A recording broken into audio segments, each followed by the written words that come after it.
참석하신 성도 여러분 반갑습니다. 우리 또 오랜만에 얼굴 보게 됐고 또 우리 기쁜 마음으로 서로 사랑하는 형제 자매들입니다. 우리 안녕하세요. 반갑습니다. 우리 예배 가운데 은혜 받으시기 바랍니다. 인사하기 바랍니다. 우리 또 온라인으로 참여하는 많은 사랑하는 성도 여러분 반갑습니다. 우리 기쁨으로 함께 예배 가운데 찬양하고 말씀 듣고 기도하기 소망합니다.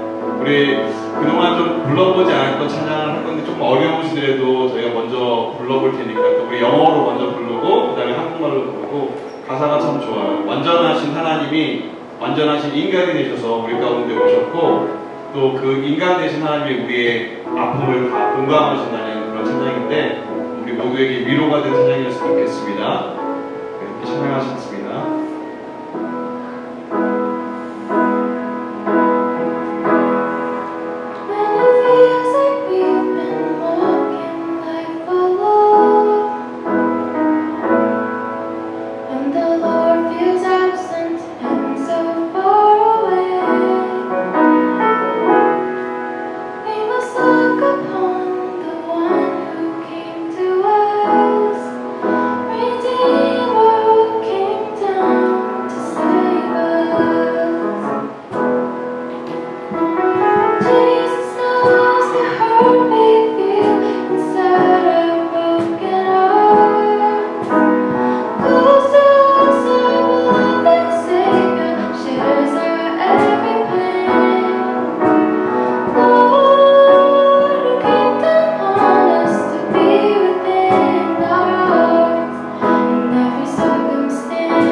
세상을 사는 듯이 주가 멀어 보이기만 할 때 우리는 바라보아야 하네. 우리에게 오셨던 그 주님을 한 번만 더 할까요? 혼자서만 세상을 사는 듯이 주가 멀어 보이기만 할 때 우리는 바라보아야 하네. 우리에게 오셨던 그 주님을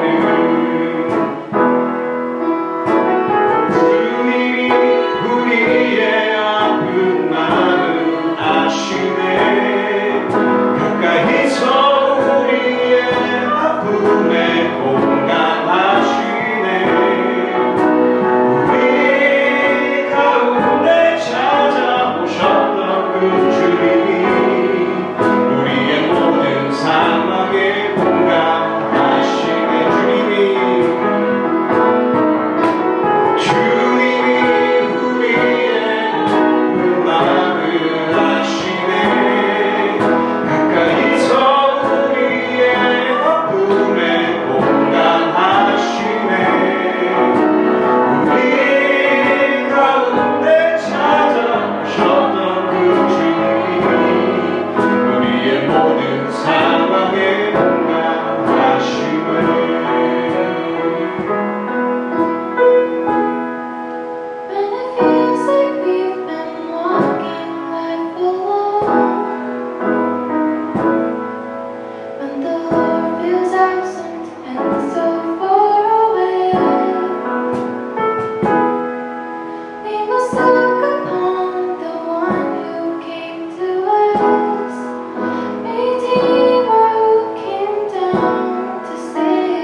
제일하시는 우리 예수 그리스도께 영광의 박수 한번 올려보겠습니다.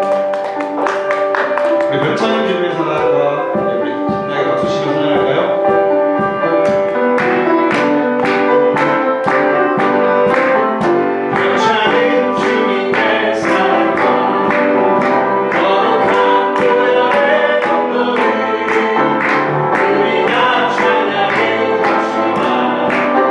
주님을 만나볼 때까지 예수님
주에 읽은 민수기 말씀에서 하나님은 발람의 당나귀, 말을 못하는 당나귀를 통해서, 그리고 하나님을 알지 못하는 주술사 발람을 통해서도 이스라엘 백성을 축복하시는 모습을 보았습니다.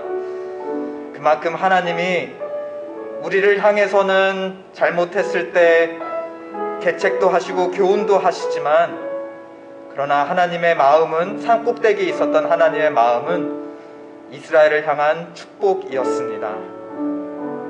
이 시간 그 하나님의 사랑 앞에 엎드립시다. 그리고 심지어 동물과 이방인을 통해서도 하나님의 말씀을 전할 수 있었다면, 하나님의 사랑받는 자녀인 우리를 통해서 왜 하나님을 향한 찬양을 올릴 수 없고, 왜 우리의 입술을 통해서 세상 가운데 진리를 말씀하시지 않겠습니까? 오늘 우리와 함께하여 주시옵소서. 성령 충만하게 하여 주시옵소서. 우리 입술에 세상에 전해야 될 하나님의 사랑을 가득 채워 주시옵소서. 이 시간 우리 하나님의 충만한 임재를 위해서, 예배를 위해서 기도하시겠습니다. 하나님 아버지, 당나귀와 또 하나님을 알지 못하는 마술사를 통해서도 이스라엘을 축복하신 하나님의 마음을 우리가 보았습니다. 하나님, 우리가 때로는 하나님께 징계를 받는 것 같고, 하나님이 우리와 함께 하시지 않는 것 같고, 우리 생활 가운데 또 이민자의 삶 속에 많은 억압과 주님, 그리고 자격지심이 있지만, 그런 가운데서도 멀리 산꼭대기에서 여전히 손을 들어 우리를 축복하시는 하나님을 바라보게 하여 주시옵소서. 눈을 들어 산을 바라보매 우리의 도움이 어디서 올고 우리의 도움이 천지를 지으신 여호와께로다라고 고백할 수 있는 오늘 예배가 되게 하여 주시옵소서. 주님의 백성을 성령으로 충만하게 하여 주시고, 우리의 입술에 하나님을 향한 신령과 진정으로 드리는 찬양이 있게 하여 주시고, 주님, 우리 입술에 하나님에 대해서 자랑할 진리의 말씀, 죽은 우리의 영혼을 소생시키시고, 또한 어두운 세상의 빛을 비출 아버지 진리의 말씀을 우리의 마음과 입술 가까이에 넣어 주시옵소서. 감사하며 예수님의 이름으로 기도드렸습니다. 아멘. 이번 주에 우리는 다 같이 민수기를 읽었습니다. 민수기, 민수의 일기가 아닙니다. 민수의 일기여서 민수기가 아니라 백성 민자의 세말 숫자, 즉 백성의 숫자를 세만 기록이라는 뜻입니다. 왜 하나님은 모세에게 이스라엘 백성의 수를 세라고 하셨는가? 바로 민수기가 시작되는 1장 3절에 이렇게 기록되어 있습니다. 이스라엘 중 20세 이상으로 싸움에 나갈 만한 모든 자, 곧 남자이죠. 모든 자를 군대대로 계수하라. 즉 싸울 군사 숫자를 파악하라는 것이었습니다. 바로 전쟁을 준비하는 것이었습니다. 이 민수기를 통해서 총 2번의 군대의 숫자를 세게 되는데요. 민수기가 시작되는 1장과 그리고 끝 무렵인 바로 26장에 걸쳐서 2차례에 걸쳐 군대의 숫자를 계수합니다. 즉, 이 민수기는 어떤 배경을 가지고 있는 책이란 뜻입니까? 2번의 전쟁을 배경으로 삼는 책이 바로 민수기라는 것입니다. 그래서 이제 애굽에서 나와서 약속의 땅으로 들어가는 그 광야의 길 가운데 이스라엘 백성은 그 주변의 민족들과 싸워야 했던 것이었습니다. 2번 계수했다는 것처럼 첫 번째 계수하고 나서 첫 번째 전쟁은 바로 출애굽을 직접 경험한 1세대들이 치룬 전쟁이었습니다. 그리고 오늘 읽은 본문 다음 바로 26장부터 시작되는 2번째 계수와 2번째 전쟁은 출애굽은 경험하지 못했지만 광야에서 태어난 2세대들이 치르는 전쟁이었습니다. 왜 그런가 하니 26장 64절을 보십시오. 모세와 아론이 신의 광야에서 계수한 이스라엘 자손, 즉 민수기 1장에서 처음 계수했던 출애굽을 경험했던 1세대 이스라엘 자손들은 한 사람도 들지 못하였다 하였습니다. 그러므로 26장의 두 번째 군대의 숫자를 계수한 것은 모두가 2세대들이었다는 말입니다. 그 말은 오늘 우리가 읽은 본문 25장은 두 번째 계수전, 즉 2세대들의 군대 숫자를 계수하는 26장 전에 일어난, 즉 1세대들의 마지막 행적 기록이라는 뜻입니다. 그렇죠? 출애굽 1세대들의 마지막 행적이 25장에 기록되어 있고, 이제 26장부터는 하나님께서 2세대들을 통하여 남은 그 전쟁을 치르시고 마침내 그 이스라엘 백성들을 가나안 땅, 약속의 땅으로 인도해 나가시는 것입니다. 그러니까 오늘 본문은 굉장히 민수기의 전환점이라고 할 수 있죠. 이제 1세대가 마무리되고 이제 2세대로 모든 리더십과 하나님의 인도함의 초점이 이제 옮겨지는 그 전환점 가운데, 그것을 1세대들이 2세대에게 넘겨주는 바로 그 전환점에 있는 사건이 바로 오늘 25장에 벌어진 사건입니다.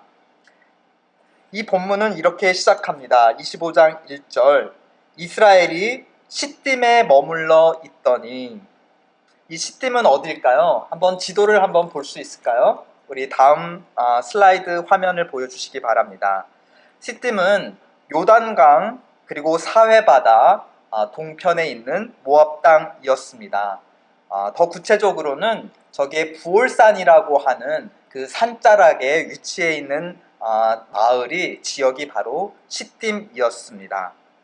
그런데 이스라엘 남자들이 이곳에서 어떤 일을 행하느냐, 마지막으로 그들이 행한 일은 현지 모압 여자들과 음란한 행위를 벌이는 것이었습니다. 그런데 이것은 단순한 음란 행위가 아닌 예배 행위였습니다. 우리 25장 2절 다 함께 읽어보실까요? 시작. 그 여자들이 그 신들에게서 제사할 때에 백성을 청하매 백성이 먹고 그들의 신들에게 절함으로. 이 모압 여자들과 함께 어울리고 함께 식사하고 함께 누웠다는 것은 단순한 애정행위가 아닌 바로 그들의 신들에게 절한 예배 행위와 관련된 것이었습니다. 여기서 신들이라고 복수로 표현하고 있지 않습니까? 이 3절에 그 신들의 대표인 대표신의 이름이 나오는데요. 바로 바알부올이라고 나오고 있습니다. 이 바알은 신의 이름이고 부올은 이 동네 이름, 이 지역의 이름, 그쵸? 부올산을 기반으로 활동하는 바알신이다 해서 바알부올이었습니다. 그리고 또 다른 이 바알부올과 짝지어 함께 활동하는 신의 이름은 여신 아스타롯이었습니다. 이 일대의 모압인이나 미디아인, 그리고 요단강 넘어서 서편의 가나안인들도 이 바알신을 많이 섬겼는데요. 이 바알은 하늘의 신, 특별히 폭풍을 주관하는 신으로 알려져 있습니다. 그리고 여신 아스타롯은 땅을 주관하는 여신으로 알려져 있습니다. 그래서 이 남신 바알과 여신 아스타롯이 함께 사랑을 나누면, 그렇죠? 하늘로부터 그 비가 떨어져서, 그렇죠? 비가 떨어져서 땅을 적시면 땅에 풍요로운 농산물이 자라나게 되고 백성들은 축복을 얻게 된다는 그런 신앙이 이곳 지역민들에게 자리 잡고 있었습니다. 그래서 이 신들을 섬기는 이 현지인들은 어떤 예배 의식을 치렀냐? 남자와 여자가 함께 잠자리를 같이 하는 예배 행위를 펼쳤습니다. 그래서 남자는 누구의 역할을 대행하는 거죠? 바알신의 역할. 그리고 여자는 누구의 역할인가요? 땅의 여신 아스다롯의 대역을 맡는 것이었습니다. 그래서 이들이 함께 잠자리를 나누면 하늘에 있는 바알신과 땅에 있는 아스다롯 여신이 그것을 보고 기뻐하여 그들도 사랑을 맺고 비를 내려서 풍성한 농산물을 축복으로 준다는 것이었습니다. 그런데 오늘 본문에서 누가 바알 신의 대역 역할을 하고 있다는 것이죠. 지금 여자 역할, 아스타롯 여신의 역할은 모압 여자들과 또 이후에 보면 미디안 여자들이 그 역할을 합니다. 그런데 바알 신의 역할을 누가 한다는 것이죠? 지금 이스라엘 남자들이 바알 신의 대역 역할을 하고 있다는 것입니다. 오늘 본문 6절에 보면 대표적인 한 사람을 콕 집어서 주목을 하고 있습니다. 이스라엘 자손 한 사람이 이번에는 미디안 여인 하나를 데리고 자기 천막에 데리고 들어갔다 하였습니다. 그리고 함께 누워서 바알과 아스타롯 신의 흉내를 내며 그들을 예배하고 경배하였다 하였습니다. 이 6절에 보면 이들이 지나가는 장면을 모세와 온 회중이 회막문 근처에서 보았다 하였습니다. 그러니까 이 남녀 두 커플은 지금 성막 근처를 지나서 자기 천막으로 간 거예요. 이 남자는 이스라엘인이었는데 성막에 자기 여호와의 하나님이 임재하고 계신다는 것을 분명히 알고 있는 이스라엘인이었음에도 불구하고 지금 자기 여호와 하나님의 임재를 무시하고 지나쳐서 자기 천막으로 미디안 여인을 데리고 가 누구에게 예배 행위를 바쳤다는 겁니까? 바알신과 아스타롯 여신에게 바쳤다는 것입니다. 14절과 15절은 특별히 이들의 신상 명세를 자세히 밝히고 있습니다. 우리가 잘 알다시피 성경은 선택적인 기록입니다. 그렇죠? 그리고 여기에 선택되어서 누군가의 신상 명세를 자세히 의도적으로 밝힌다는 것은 그만큼 그 인물과 그 인물의 행위가 이스라엘 전체에 큰 영향을 미쳤고 또 이스라엘 향한 하나님의 마음에 큰 영향을 미쳤다는 뜻이기도 합니다. 그러므로 우리에게 이 사람의 행위를 주목하라고 하는 성경이 보내고 있는 일종의 시그널, 사인인 것이죠. 이 이스라엘 남자는 누구입니까? 이름이 바로 14절, 15절에 보면 시므리라고 하여서 시몬 지파의 한 족장이라고 말하고 있습니다. 그리고 이어서 미디안 여자는 고스비라고 하는데 일반 평민 여자가 아니라 미디안의 한 족장의 딸이라고 밝히고 있습니다. 그러니까 남자도 여자도 일반 평민이 아닌 지도자급에 있는 유력자라는 사실이죠. 그러니까 이 유력자들이 이스라엘 백성 보는 앞에서 공공연히 이러한 행위를 하였다는 것은 그들의 소관 아래, 그들의 지배 아래에 있는 백성들도 이 일에 많이 동참을 하였다라는 것을 암시하는 대목인 것이죠. 그래서 양쪽에 많은 백성들, 이스라엘의 백성들, 그리고 모압과 미디안의 많은 여자들이 이 신앙 행위에 동참했음을 우리에게 암시해주고 있습니다. 지도를 내려주셔도 괜찮습니다. 이제 우리가 출애굽기부터 또 레위기를 거쳐 민수기까지 읽어오는 동안 우리는 하나님이 세상 많은 민족 가운데 특별히 이스라엘을 자기 백성으로 선택해 부르신 것을 보았습니다. 원래 이스라엘 백성은 애굽의 노예, 즉 애굽 신들의 것이었는데 하나님이 애굽 신들을 하나하나 모두 다 벌하시고 그들의 손에서 이스라엘을 떼어서서 지금 자기의 것으로 삼아 하나님이 준비하신 약속의 땅을 향해 지금 동행하고 있는 과정이었죠. 그러니까 이스라엘은 온 민족 가운데 이 땅에 하나님이 심어두신 어떤 인물들, 어떤 민족이란 뜻입니까?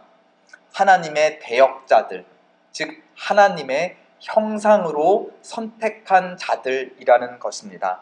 보이지 않는 하나님이 어떠한 분이신지, 보이지 않는 하나님이 어떤 일을 행하시는지 누구를 통해서 보게 하셨단 말씀입니까? 너희는 나의 택한 족속이요 왕같은 제사장이라. 이스라엘을 보면 이스라엘의 주인 되신 하나님을 알 수 있다. 그것이 이스라엘을 하나님의 형상으로 지으셨다. 즉 하나님을 대역하는 배우로 이스라엘을 세우셨다라는 뜻입니다.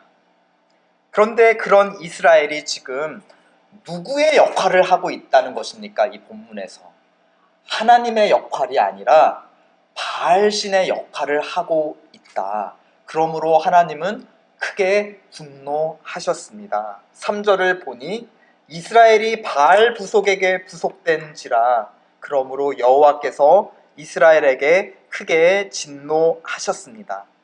그래서 4절 5절 모세에게 명령하셔서 이스라엘 가운데 바알 부속에게 부속된 자, 즉 바알 부속의 형상이 된 자들을 찾아내어 그들을 칼로 처단하라고 명령하십니다. 이들은 아마 주동자들이었을 것입니다. 이스라엘의 지도자들 가운데 바알 부올의 예배에 참석한 주동자들을 찾아내어 칼로 처단하라는 명령이었습니다. 동시에 이들 주동자들을 따른 여러 이스라엘 백성들은 하나님이 전염병을 통해서 심판을 하기 시작하셨습니다. 9절을 보십시오. 몇 명이 죽었다고 기록되어 있습니까? 그 전염병으로 죽은 자가 24,000명이었더라.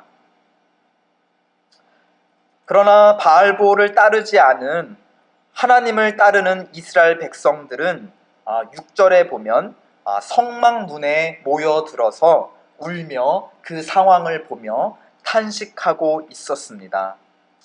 그런데 이상하게도 어쩐 일인지 모세조차 그들과 함께 울고 있을 뿐 아무런 해결책을 내놓지 못하고 발을 동동 구르며 그 죽어가는 현장을 바라만 보고 있었습니다. 이전 같으면 모세가 적극적으로 하나님 앞에 엎드려 중보기도해서 하나님의 진노를 멈추어 오지 않았습니까? 그런데 이 1세대들의 마지막 행적을 기록하는 25장에서 모세는 마치 그 1세대의 끝을 보여주는 듯 지금 아무것도 하지 못하고 그저 슬퍼하며 이 상황을 바라만 보고 있다는 것입니다. 그런데 이때 오늘 민수기 본문은 이스라엘의 또 다른 한 사람을 주목합니다. 7절에 보니 바로 비느하스라고 하는 이름의 사람인데 그는 대제사장 아론의 증손자였습니다. 그가 직접 창을 들고 시므리와 고스비가 누워 잠자는 천막에 들어가 그들이 배를 한 몸으로 창으로 꿰어 그들을 처단합니다. 이스라엘 민족의 총지도자 모세조차 지금 좌절하고 손 놓고 있을 때 지금 하나님을 위해 일어나 분개하며 행동한 자는 바로 다음 세대 2세대에 속한 젊은 자 바로 제사장 비느하스였습니다. 그 결과 하나님의 진노는 누그러지고 전염병은 멈추게 되었습니다. 그 이유를 11장 하나님께서 직접 이렇게 말씀하십니다. 11절 다 함께 읽어보실까요? 시작.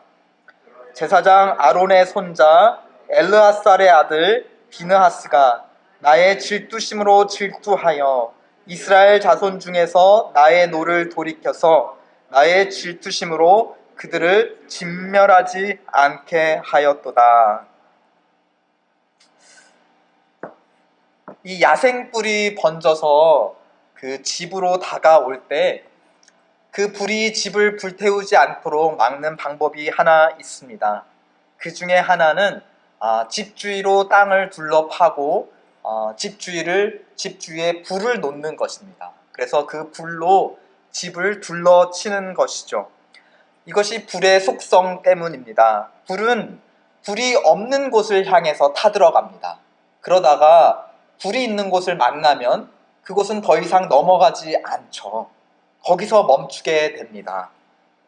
비느하스의 마음에 일으킨 그 하나님을 향한 열심, 그 작은 불이 이스라엘을 둘러싸게 됨으로 말미암아 전염병으로 덮쳐오는 하나님의 더 큰 진노의 불을 지금 막아서고 보호했다는 것입니다.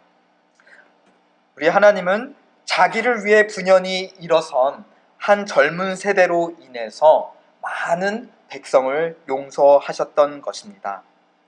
시므리라고 하는 인물이 바알의 형상, 바알의 배우 역할을 했다면 누가 이스라엘 가운데 하나님의 형상, 하나님의 역할을 대신했단 말입니까? 그의 이름은 바로 비느하스였습니다. 그가 대행한 역할, 그가 하나님을 대신해 음행자들을, 우상 숭배자들을 심판한 것은 바로 여호와 하나님의 역할이었습니다. 우리는 시므리를 통해서 바알의 형상을 보며 또한 동시에 대조적으로 비느하스를 통해서 하나님의 형상으로 지은 자가 어떻게 하나님의 마음을 품고 하나님의 뜻을 그들 백성 가운데 행하는지를 우리는 대조적으로 지금 살펴보고 있는 것입니다. 앞서 말씀드렸듯이 오늘 본문은 출애굽 1세대에 대한 마지막 사건을 기록하고 있습니다. 이 마지막조차 출애굽한 1세대 백성들은 하나님께 불평하고 반역했습니다. 우리가 지금까지 계속 읽어왔죠. 민수기에 읽어오면서 이스라엘 백성이 얼마나 계속 불평하고 하나님께 반역했는지를 우리는 읽어왔습니다. 그 마지막조차 그들은 하나님께 반역했던 것이고, 사실 따지고 보면 그들은 시작부터 하나님과 동행 관계가 시작되는 그 시점부터 마지막까지 하나님께 계속해서 반역을 해왔습니다. 그래서인지 오늘 마지막 장면과 그리고 시내산으로부터 첫 하나님과의 동행이 시작되는 그 시작은 무엇인가가 서로 연결되어 있고 시작과 끝이 서로 비슷하고 이렇게 마주쳐 울리는 것을 우리는 알 수 있습니다. 한번 좀 살펴볼까요? 시작, 이스라엘 백성이 출애굽해서 홍해를 건너 본격적으로 하나님과 어디에서부터 동행관계, 언약관계를 맺기 시작했죠? 어느 산인데요, 바로 시내산입니다. 모세가 올라가 하나님께서 모세를 통해 이스라엘 백성을 축복하시고 또한 그들이 하나님의 백성으로 지켜야 되는 언약, 십계명으로 요약되어 있는 하나님의 율법을 그들에게 주셨습니다. 산 꼭대기에서는 그런 일들이 벌어지고 있을 때 산 밑에서 이스라엘 백성 사이에 무슨 일이 일어난지 기억나시죠? 출애굽기 32장 금송아지 사건. 그렇죠?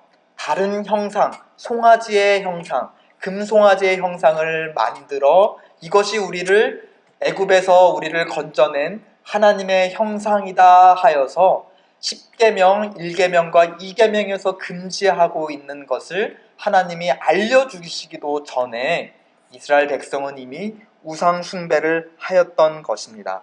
그런데 오늘 장면에서도 지금 어느 산자락에서 이 일이 벌어지고 있죠? 부올산 산자락인 시딤에서 이스라엘 백성이 지금 우상 숭배를 하고 있어요. 바알이라는 그 현지인들의 우상을 숭배하고 있습니다. 근데 참 공교롭게도 바알은 어떤 동물의 형상으로 묘사되고 있는지 아세요? 소. 너무 이게 비슷하죠. 시내산에서 금송아지를 숭배한 것과 1세대의 마지막 행위인 부올산 아래 시딤에서 그들이 숭배한 것, 바로 송아지 동물의 형상이었던 것입니다. 그렇다면 시내산 꼭대기에서 하나님이 모세를 통해 이스라엘을 축복하셨다면 이 마지막 장에서 부올산 꼭대기에서는 지금 무슨 일이 벌어지고 있었던 것일까요? 그 아래 이스라엘 백성들이 바알신을 숭배하고 있을 때 부올산 꼭대기에서는 무슨 일이 벌어지고 있었을까요? 우리 앞장 23장 27절 28절로 한번 가봅시다. 우리 민수기를 읽어서 어떤 장면인지 우리는 알고 있어요. 23장 27절로 28절입니다. 바로 이스라엘이 이제 모압 땅으로 진군해 오자 모압 왕 발락이 굉장히 불안해하였습니다. 그래서 모압 왕 발락이 어떻게 하였죠? 저쪽 메소포타미아 지역, 오늘날 이라크 북부 지역에 용하다고 하는 무당 혹은 주술사인 발람을 초빙해 왔습니다. 돈을 주고 그를 데리고 왔습니다. 그리고 지금 23장 27절 28절 그 발람을 어디로 데리고 갔다고 하였죠? 27절 28절 끝을 보면 발락이 발람을 인도하여 광야가 내려다 보이는 부올산 꼭대기에 이르렀다. 그리고 거기에서 그는 돈으로 사주하여 이 주술사로 하여금 어떻게 하게 하였죠? 이스라엘을 저주하게 사주하였습니다. 그런데 발람이 산 아래에 펼쳐져 있는 시딤에 펼쳐져 있는 이스라엘의 천막촌 그리고 그 가운데에 자리 잡고 있는 하나님의 성막을 볼 때 어떠한 일이 생기게 되었는지 어떤 반전이 생기게 되었는지를 24장 2절이 노래하고 있습니다. 다 함께 읽어보실까요? 시작. 눈을 들어 이스라엘이 그 지파대로 거하는 것을 보는 동시에 하나님의 신이 그 위에 임하신지라. 하나님께서 자기의 신, 자기의 성령을 자기를 믿고 섬기지도 않는 이방인 주술사, 마술사에게 허락해 주십니다. 그러자 이 주술사는 도리어 저주 대신 무엇을 하죠? 이스라엘을 축복할 수밖에 없었습니다. 그리고 자기를 사주한 모압 왕을 도리어 저주하게 됩니다. 그가 노래한 그 모든 결론 24장 9절 다 함께 읽어보시겠습니다. 시작. 꿇어앉고 누움이 수사자와 같고 암사자와도 같으니 일으킬 자 누구이랴. 너를 축복하는 자마다 복을 받을 것이요 너를 저주하는 자마다 저주를 받을지로다. 이거 아브라함에게 이스라엘의 조상, 이스라엘의 국부 아브라함에게 처음 약속하셨던 것이에요. 그런데 여기서 지금 이스라엘을 저주하려고 하는 자가 누굽니까? 모압 왕 발락이었습니다. 이 발락은 이 주술사를 모셔다가 이스라엘을 저주하려고 돈을 주고 시켰는데 오히려 지금 그 사람의 입술을 통해 지금 모압 왕 발락이 이스라엘을 모함한 이유로 도리어 자기가 저주를 받게 됩니다. 그렇죠? 사실은 이것이 처음이 아니었어요. 22장부터 지금 계속 발람을 시켜서 벌써 2번이나 그들을 저주하라고 했는데 그때마다 이 주술사 발람은 하나님의 영에 이끌려서 이스라엘을 축복할 수밖에 없었습니다. 이 장면이 벌써 3번째예요. 이렇게 하자 왕된 입장에서는 그 주술사에게 손뼉을 치며 항의를 했다고 하였습니다. 삿대질을 하면서 내가 너에게 돈을 주고 여기까지 데려와서 저주하라 하였더니 도리어 나의 적된 이스라엘을 축복하냐. 그렇게 자꾸 따졌더니 발람이라는 주술사가 성령에 충만하여 한 번 더 4번째로 마지막으로 이스라엘을 축복합니다. 근데 지금까지는 자기 눈앞에 있는 그 이스라엘만 축복했는데 우리 24장 후반에 보면은 어디까지 축복하냐? 이스라엘의 앞날까지도 축복을 합니다. 이스라엘이 요단강을 건너 가나안 땅을 정복할 것은 물론이고 그 땅에 한 왕이 나타날 것인데 그 왕을 통해서 모압을 비롯한 모든 주변 민족들이 무릎을 꿇게 될 것이라고 먼 미래에 이스라엘이 누릴 영광마저도 그는 예언을 하게 됩니다. 굉장히 대조적인 장면이 지금 산 위와 산 아래에 펼쳐지고 있는 것을 우리는 볼 수 있어요. 지금 산 아래 땅에서 이스라엘 백성은 하나님을 버리고 바알 앞에 자기를 드리며 하나님의 구원 역사를 회방하고 반역하고 있을 때 부올산 꼭대기에서는 지금 무슨 일이 벌어지고 있습니까? 하나님께서 악을 선으로 바꿔 가시며 이스라엘을 축복하시며 이스라엘을 통한 또 이스라엘을 향한 하나님의 구원의 역사를 여전히 이루어가고 보여주고 계시다는 것입니다. 이제 하나님은 땅에서 모세를 대신할 여호수아와 같은 새로운 지도자를 뽑으십니다. 그리고 아론을 대신할 비느하스와 같은 새로운 제사장들을 축복합니다. 그리고 이제 26장부터 젊은 세대들의 숫자를 계산하고 그들을 군대로 일으켜서 마침내 요단강을 건너 가나안 땅으로 그들을 데리고 들어가기 시작하십니다. 그 장엄한 시작, 이스라엘의 반역에도 불구하고 그들이 행하는 악을 선으로 바꾸어 이스라엘을 통한 하나님의 구원 역사를 진행하시는 하나님의 어미하신 명령, 우리 26장 2절 다 함께 읽으시겠습니다. 시작. 이스라엘 자손의 온 회중의 총수를 그 조상의 집을 따라 조사하되 이스라엘 중에 무릇 20세 이상으로 능히 싸움에 나갈 만한 자를 계수하라. 즉 하나님께서 이들을 통해 이들과 함께 약속의 땅으로 동행해 가시겠다는 하나님의 자기 선언이나 마찬가지입니다. 얼마 전 우리가 살고 있는 애틀랜타 피드몬트 지역에 있는 한 비즈니스에서 총격 살인이 발생하였습니다. 그리고 관련해서 총 8명의 무고한 생명을 잃었습니다. 이 사건을 접하면서 그 전에 일어났던 아프리카계 미국인 조지 플로이드의 사망 사건이 떠올랐습니다. 하지만 그때보다 좀 더 밀착된 감정을 저는 느끼지 않을 수 없었는데요. 그리고 이 사건을 대하며 안타까움과 분노를 넘어서 제 마음 이면에 두려움과 불안이 있음을 느낄 수 있었습니다. 왜 안타까움 뒤에 우리는 두려움과 불안을 함께 느껴야 했을까요? 왜냐하면 8명 희생자들 중 일부의 이름, 다수의 이름이 전혀 낯설지 않았기 때문입니다. 박순정 74세, 김선자 69세, 유영애 63세, 김현정 51세.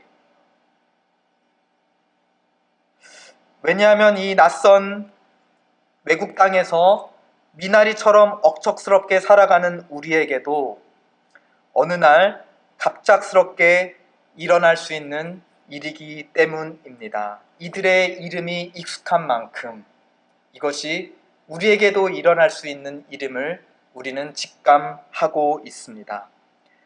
그리고 우리보다는 이 땅에서 아시아인으로 살아갈, 미국인이지만서도 아시아인으로 살아갈 우리 자녀들에게도 일어날 수 있는 일이기 때문입니다. 우리는 이 사건을 통해서 하나님의 형상으로 지음받은 사람들이 이 땅에서 하나님을 대언하는 역할을 미처 다하고 있지 못함을 보게 되었습니다. 아니, 오히려 오늘 본문에서 보는 이스라엘 백성들처럼 도리어 하나님의 뜻에 반역하고 도리어 하나님을 분노케 하는 일들이 벌어지고 있는 현장을 우리는 목도하고 있습니다.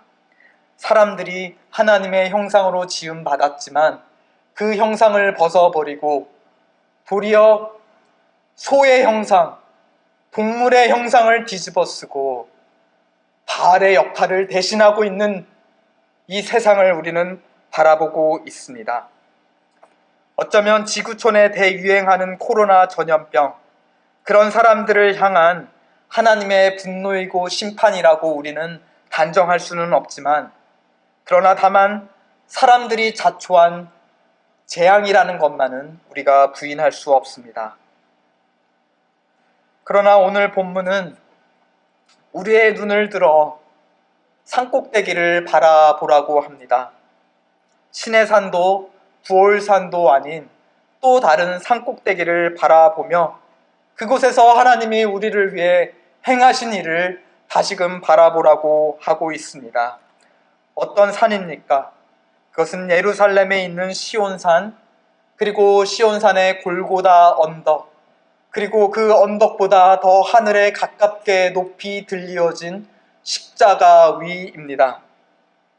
그곳에서 하나님은 자기의 형상을 버리고 동물의 형상을 뒤집어 쓴 죄인들을 향한 당신의 사랑을 확증하셨습니다. 로마서 5장 8절, 우리가 아직 죄인 되었을 때에 그리스도께서 우리를 위하여 죽으심으로 하나님께서 우리에게 대한 자기의 사랑을 확증하셨느니라. 창세기에서 요셉을 노예로 팔아넘긴 형들을 통해 하나님은 많은 백성을 굶주림에서 구원하셨습니다. 그리고 민수기에서 읽었던 돈을 받고 이스라엘을 저주하려던 발람을 통해서 하나님은 도리어 부올산 산꼭대기에서 이스라엘을 축복하셨습니다. 그리고 똑같이 돈을 받고 예수 그리스도를 팔아넘긴 가룟 유다를 통해서 하나님은 인류의 구원을 위한 궁극적인 선을 베푸셨습니다.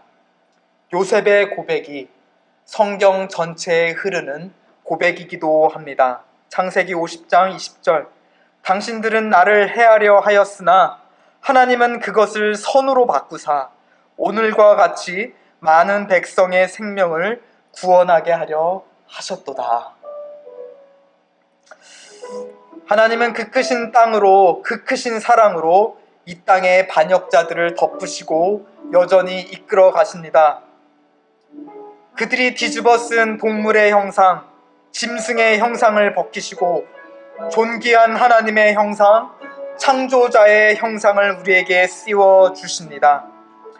비느하스가 잠시 잠깐 하나님의 뜻을 대행했듯이 예수 그리스도께서 하나님 보좌 우편에서 영원토록 하나님의 뜻을 대행하고 계십니다. 거짓 주술사 발람의 입에서 하나님을 찬양하게 만드신 하나님의 성령이 우리 입에서 하나님을 찬양하고 우리를 핍박하는 이웃들을 도리어 축복하게 하십니다. 선을 이루어 가시는 하나님의 열심이 이 땅에서 악을 이루어 가려고 하는 사람의 열심보다 더 큽니다. 하나님의 크신 열심이 우리의 열심을 집어삼킵니다. 그러므로 우리는 이 땅에 막연하는 악을 바라보며 그리고 그와 못지않게 우리 마음에 유동치는 악을 바라보며 좌절하고 슬퍼하고 두려워할 때조차 이제 우리의 눈을 들어 산을 바라봅시다. 십자가가 세워진 산을 바라봅시다. 그리고 시편 기자와 함께 이렇게 고백하고 노래합시다. 내가 산을 향하여 눈을 들리라. 나의 도움이 어디서 올꼬? 나의 도움은 천지를 지으신 여호와 하나님께로소다. 그리고 하나님으로부터 오는 도움을 힘입어 이 땅에서 하나님의 형상으로 살아갑시다. 이 땅 위에서 하나님의 뜻을 이루는, 하나님의 영광을 드러내는 하나님의 대역 배우, 하나님의 형상으로 살아갑시다. 그리고 악을 선으로 바꾸시는 하나님을 신뢰하며 묵묵히 우리에게 주어진 길을 걸어갑시다. 우리가 그렇게 할 때 그런 우리의 모습을 통해서 비느하스와 같이 하나님을 열심으로 사랑하는 다음 세대가 불같이 일어날 줄을 믿습니다. 우리 시간 함께 찬양함으로 고백함으로 우리의 죄를 회개하고 하나님, 동물의 형상을 우리가 벗어버리고 존귀하신 하나님의 형상 예수 그리스도를 통해 보내어 주신 하나님의 형상을 다시금 덧입고 새롭게 하며 하나님의 자녀로 살아가겠습니다. 우리를 도와주시옵소서. 산 꼭대기에서 팔을 벌려 손을 들어 우리를 축복하시는 하나님, 우리의 도움이 십자가 달린 시온산으로부터 오는 것을 기억합니다. 우리를 지켜주시옵소서. 우리를 통해 세상을 축복하여 주시옵소서.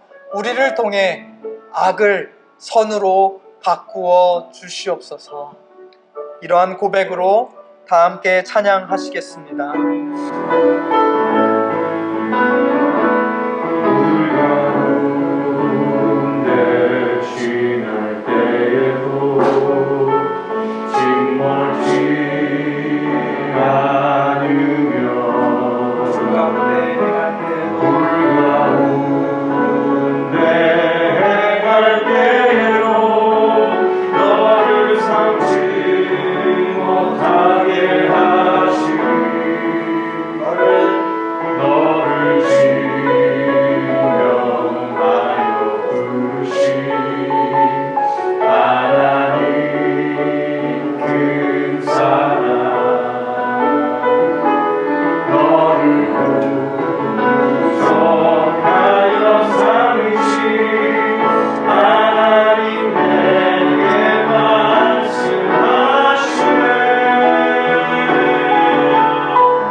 지금은 시온산 꼭대기 십자가에서 자신을 드림으로 우리를 향한 하나님의 사랑을 확증하신 예수 그리스도의 은혜와 악인을 통해서도 선을 이루어 가시는 우리 하나님 아버지의 무서운 불타는 사랑과 우리의 죄를 회개로, 우리의 두려움을 기도로, 우리의 한숨을 찬양으로 바꾸시는 성령 하나님의 강권하시는 역사가 엠마오 가는 길 교회와 다음 세대 위에, 그리고 동역하는 선교사님들과 이웃교회 위에, 그리고 특별히 아틀란타 총기 사고로 사랑하는 가족을 잃은 유가족들 위에 이제로부터 영원토록 함께 계실지어다. 아멘. 우리의 악을 선으로 바꾸시는 무서우신 하나님,